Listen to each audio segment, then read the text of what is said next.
Good morning, welcome back to my channel. আশা করি আপনারা সবাই খুব ভালো আছেন, আমিও খুব ভালো আছি। সকাল সকাল আবার একটা সুন্দর ব্লগ নিয়ে আবার আপনাদের সামনে হাজির।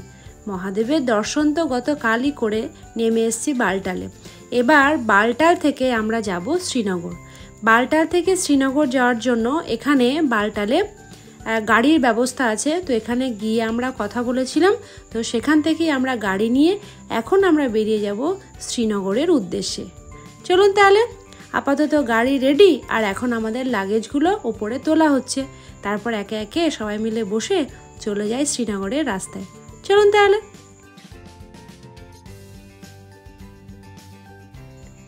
কাশ্মীর মানেই চারিদিকে শুধু ভ্যালি আর ভ্যালি, শুধুই সবুজ। এই সময়টা তো সেরকমভাবে বরফ নেই, তাই চারিদিকটা শুধুই সবুজ, মানে দেখতে অসম্ভব সুন্দর লাগছে।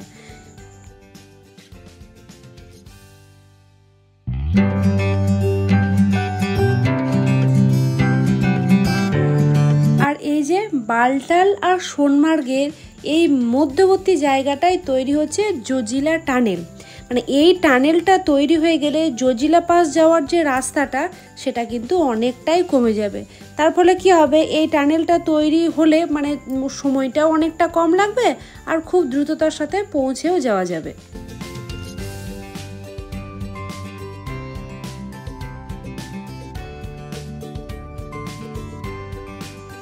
আর এটা হচ্ছে বালটালের হেলিপ্যাড, অর্থাৎ যারা বালটাল থেকে অমরনাথ দর্শনের জন্য যাবেন তারা এখান থেকে হেলিকপ্টার নিয়ে তারপরেই যেতে পারবেন।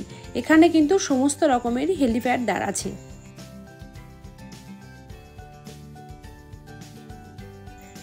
রাস্তা থেকে কিছুতেই চোখ ফেরানো যাচ্ছে না, এই সৌন্দর্যটাকে উপভোগ করতেই হবে। তার কারণ বাড়ি চলে গেলে তো এরকম সৌন্দর্য আর পাবো না, তাই চেষ্টা করছি যতক্ষণ চোখ খুলে সেই নিঃশ্বাস নিয়ে এই সুন্দর অনুভূতিটাকে গ্রহণ করা যায়। বেশ ভালো লাগছে। আর যেহেতু কাশ্মীর আমার এই প্রথমবার, তো সবটাই যেন মনে হচ্ছে অন্যরকম। কথা বলতে বলতে আমরা মোটামুটি সোনমার্গের কাছাকাছি চলে এসেছি।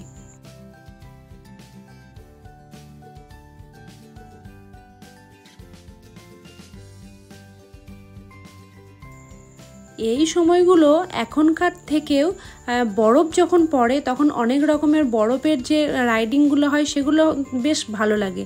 আর এই সময়টা হচ্ছে অন্যরকম সৌন্দর্য, তখন চারিদিকটা শুধুই সবুজ আর সবুজ।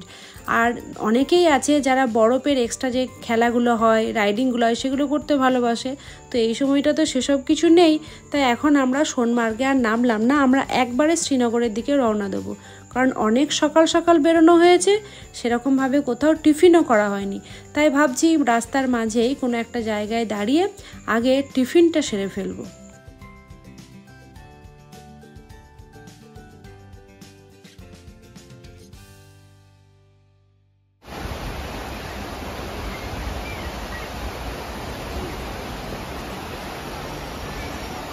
রাস্তার ধারেই এরকম একটা সুন্দর জায়গা, আর সেখানেই আমরা বললাম যে গাড়িটা দাঁড় করাতে। ওখানে কিন্তু একটা হোটেলও ছিল, তাই ভাবলাম সকালের ব্রেকফাস্টটাও করা হয়ে যাবে আর তার সাথেই সুন্দর জায়গাটা একটুকু উপভোগও করা হবে। আমরা ব্রেকফাস্টে নিয়েছিলাম এরকম লুচি আর ঘুগনি, আর তার সাথে দিয়েছিল ওরা স্যালাড। যাই হোক, আমরা দুটোই নিয়েছিলাম। আমি তো প্রথমে কিছু খাবো নাই বলছিলাম, তারপরে অল্প একটুকু নিয়ে খেয়েছিলাম। বেরিয়ে এসে তারপরে নিয়েছিলাম ফুচকা। যাই বলেন না কেন, আমাদের এই ওয়েস্ট বেঙ্গলের মতো ফুচকা কিন্তু অন্য কোথাও পাওয়া যায় না। খেয়েছিলাম বটে, তবে কিন্তু সেই স্বাদ একদমই ছিল না। ফুচকা টুচকা খেয়ে আবার আমরা চেপে গেলাম গাড়িতে। তারপর আবার যেতে যেতে খুব সুন্দর একটা লেক দেখতে পেলাম। ও বাবা, এটাই তো ডাল লেক! আমরা তো মোটামুটি পৌঁছেই গেছি। দেখে তো অসম্ভব সুন্দর লাগছিল। তারপর রুমে গিয়ে ফ্রেশ হয়ে নিয়েছিলাম। কতদিন পর বাঙালি এরকম খাবার, ভাবতেই পারছি না শ্রীনগরে বসে এরকম সুন্দর খাবার খাচ্ছি।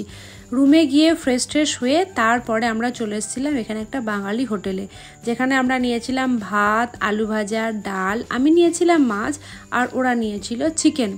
তো এত সুন্দর এত টেস্টি খাবার খাওয়ার পর বেরিয়ে এসে এখানে পাহাড়ি একটা খাবার দিয়েছিল, সেটা আমাদেরই এক বন্ধু নিয়েছিল, আমি কিন্তু খাইনি। যাই হোক, খাওয়া দাওয়া সেরে তারপর এখন আমরা যাচ্ছি রুমের দিকে, কেন একটু রেস্টের খুবই প্রয়োজন। চলুন তাহলে আমরা একটু রেস্ট করে নিই, আর ভিডিওটা তাহলে এখানেই শেষ করি। ভিডিওটা কেমন লাগলো জানাতে ভুলবেন না, ভালো লাগলে অবশ্যই লাইক করবেন, শেয়ার করবেন, আর আপনারা সবাই খুব খুব খুব ভালো থাকবেন, সুস্থ থাকবেন, নিজেদের শরীরের খেয়াল রাখবেন, আর অবশ্যই ভিডিওগুলো দেখতে থাকবেন। দেখা হচ্ছে পরবর্তী